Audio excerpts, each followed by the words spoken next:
नमस्कार दोस्तों, मैं आपका दोस्त हाजिर हूँ फिर से एक नई और महत्वपूर्ण जानकारी के साथ। स्वागत है आपका हमारे चैनल ज्ञान विशेष में। आज हम बात करेंगे सारीवा की। सारीवा जिसे अनंतमूल भी कहा जाता है, हिंदी में इसे सारीवा, अनंतमूल, कपूरी, खालसा जैसे नामों से जाना जाता है। फॉल्स सार्सपरिला और इंडियन सार्सपरिला इसका अंग्रेजी नाम है और हेमिडेंसमस इंडिकस इसका वैज्ञानिक नाम है।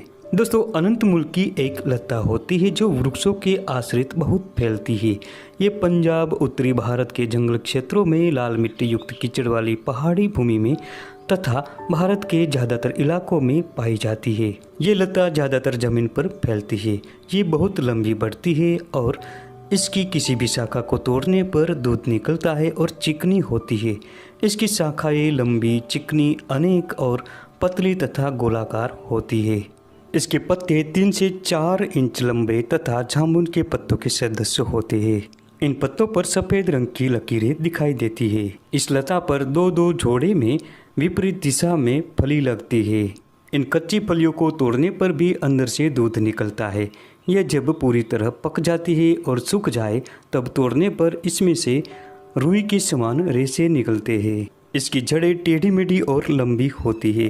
दोस्तों, इस अनंतमूल के पत्तों को पीसकर दांतों के नीचे दबाने से ही दंत रोग नष्ट हो जाते हैं। जिन महिलाओं के छोटे बच्चे बीमार और कमज़ोर हो उन्हें इस सारीवा के मूल का सेवन अवश्य कराना चाहिए। दोस्तों, इस अनंतमूल को बायोडिन के साथ रोजाना देते रहने से मृत्यु के मुख में हुए बच्चे भी नया जीवन पा जाते हैं। छोटे बच्चों के लिए तो ये अमृत के समान गुणकारी है। दोस्तों, इस अनंतमूल सारीवा के चूर्ण को सुबह शाम रोजाना सेवन कराने से जिन स्त्रियों को गर्मी या और किसी वजह से गर्भपात हो जाता है या बालक का जन्म के समय ही मृत्यु हो जाता है, ऐसी स्थिति में उन स्त्रियों को अनंतमूल के शीतल कषाय का सेवन अवश्य ही करना चाहिए। गर्भ ठहरने से लेकर बच्चे के जन्म तक इसका प्रयोग करने से गर्भपात होना बंद हो जाता है और गर्भपात का भय ही नहीं रहता। ये प्रयोग करने से अत्यंत निरोगी, हष्टपुष्ट और गौरवपूर्ण बालक पैदा होता है। दोस्तों, इस बेल के मूल का चूर्ण 1 से 2 ग्राम की मात्रा में लें और इसका फांट या क्वाथ बनाकर 15 से 30 मिली की मात्रा में सेवन कराएं। इससे महिलाओं में होने वाला श्वेत प्रदर यानी सफ़ेद पानी की समस्या दूर होती है। दोस्तों, जिन लोगों को पथरी की समस्या हो ऐसे लोगों को 5 ग्राम सारीवा मूल के चूर्ण को गाय के दूध के साथ मिलाकर रोजाना दिन में 2 बार पीने से पथरी टूटकर मूत्र मार्ग से बाहर निकल जाती है। दोस्तों, ये जड़ी बूटी आँखों के लिए भी बहुत फायदेमंद होती है। इस अनंतमूल के जड़ को बासी पानी में पीसकर या इसके पत्तों को जलाकर इसकी राख बना ले और इस राख को शहद के साथ मिलाकर आंखों में आंजने से आंखों की सूजन नष्ट हो जाती है। दोस्तों, इस अनंतमूल की जड़ को केले के पत्ते में लपेटकर भूबल में गर्म करें।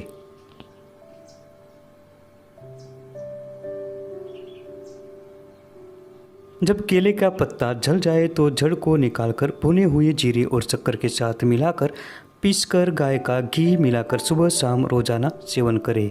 इस प्रयोग को करने से पेशाब और वीर्य संबंधी सारे विकारों का शमन होता है। सारीवा के मूल और अड़ूसा के पत्तों को मिलाकर इसका चूर्ण बना ले और इन दोनों को मिलाकर 2 से 4 ग्राम की मात्रा में दूध के साथ सुबह शाम रोजाना सेवन करने से सभी प्रकार के श्वास रोग नष्ट होते हैं। जिन लोगों के बाल झड़ रहे हो तो सारीवा के मूल का चूर्ण 2 ग्राम की मात्रा में दिन में 2 से 3 बार पानी के साथ सेवन करें।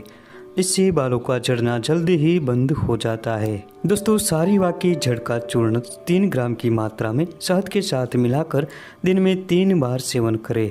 इस प्रयोग से संधिवात मिटता है। जिन लोगों की पाचन क्रिया मंद हो गई हो ऐसे लोगों को 3 ग्राम सारीवा की चूर्ण को सुबह शाम गाय के दूध के साथ पिए।